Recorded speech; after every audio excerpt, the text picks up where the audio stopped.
निष्कासन की बात आ रही है। पार्टी से तो निष्कासन तो होना ही था ना। इसमें बात आ रही क्या है? तो मैं तो तब से इंतजार कर रहा था, क्या बात है, अब तक नहीं आया। थोड़ा नीचे कीजिए। तो आ जाना चाहिए था, लेकिन नहीं आया अभी तक। अभी मिला है, ठीक है। लेकिन आपने तो कहा था कि जीत के बाद भी संभव है कि हम मैंने कभी नहीं कहा था कि जी विचारधारा नहीं छोड़ूंगा। जहाँ तक सेवा की भावना वाला विचारधारा है, विकास का विचारधारा है, सबका साथ का विचारधारा है, वो तो मेरे खुद ही मेरे डीएनए में है। भले भाजपा भी कहती है, लेकिन मेरे डीएनए में है वो। और रहा सवाल पार्टी में ज्वाइन करने का, तो अभी उसका ऐसा कोई मैं सोचा ही नहीं है। कोई निर्दल से अच्छा कोई दल नहीं होता। न मुँह सिलता है, न हाथ बढ़ाता है, न किसी मैंने अनुचित बंधन में फंसते हैं। पार्टी में जाने के बाद क्या होता है, अनुचित बंधन में फंस जाते हैं। सरकार के जिन कामों की आलोचना करनी चाहिए वो भी नहीं कर पाते हैं। सराहना कर निर्दल रहने का मतलब क्या हुआ? अच्छे काम होंगे उसकी सराहना करूँगा, और बुरे काम जो पसंद नहीं आएंगे उसकी आलोचना करूँगा। और अगर कोई चीज़ ऐसा होगा जो कि हमारे लिए स्वीकार करना संभव ही नहीं है, तो उसके खिलाफ आंदोलन भी करूँगा।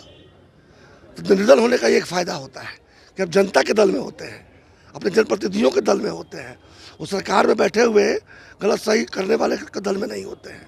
तो बहुत अच्छा है। जीत के प्रति क्या कहेंगे? ये दिखाया गया है कि 1100 करोड़ से अधिक की संपत्ति के मालिक आप हैं, फिर ये राजनीति में क्यों?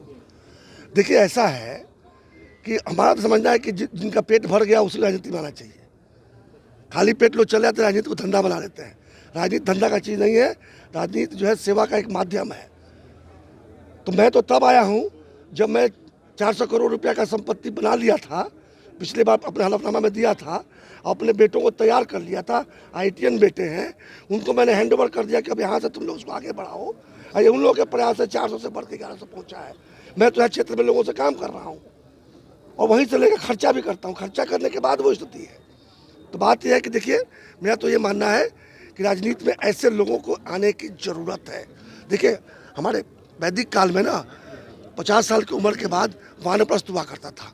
वानप्रस्थ किस लिए होता था कि जब अपने गृहस्थी कर ली, अपने बच्चों को बड़ा कर लिया, तब जाके वन में जाके शिक्षण और शैक्षणिक काम कीजिए। लेकिन आज के ज़माने में वन तो रहे नहीं, अब ग्राम और शहर रह गया। मैं शहर में काम किया, अब मैंने ग्राम प्रस्थ किया है। मैं गाँव की तरफ आया हूँ, गाँव में विद्यालय बनाया है, गांव में लड़कियों की शिक्षा कराई कर रहा हूँ। गांव के विकास के लिए पंचायती राज को मजबूत करने का मैंने संकल्प लिया है। तो निश्चित रूप से जब मेरा पहले से पेट भरा होना मेरे लिए अच्छी क्वालिफिकेशन है, खराब क्वालिफिकेशन नहीं है। देखिए, पढ़ा लिखा होना, संपन्न होना, मैं तो यहाँ क्षेत्र में लोगों से काम कर रहा हूँ, और वहीं से लेकर खर्चा भी करता हूँ। खर्चा करने के बाद वो स्थिति है। तो बात यह है कि देखिए, मेरा तो ये मानना है कि राजनीति में ऐसे लोगों को आने की ज़रूरत है। देखिए, हमारे वैदिक काल में ना 50 साल की उम्र के बाद वानप्रस्थ हुआ करता था। वानप्रस्थ किस लिए होता था कि जब अपने गृहस्थी कर ली, अपने बच्चों को बड़ा कर लिया, तब जाके वन में जाके शिक्षण और शैक्षणिक काम कीजिए। लेकिन आज के ज़माने में वन तो रहे नहीं, अब ग्राम और शहर रह गया। मैं शहर में काम किया, अब मैंने ग्राम प्रस्थ किया है। मैं गाँव की तरफ आया हूँ, गाँव में विद्यालय बनाया है, गांव में लड़कियों की शिक्षा कराई कर रहा हूँ। गांव के विकास के लिए पंचायती राज को मजबूत करने का मैंने संकल्प लिया है। तो निश्चित रूप से जब मेरा पहले से पेट भरा होना मेरे लिए अच्छी क्वालिफिकेशन है, खराब क्वालिफिकेशन नहीं है।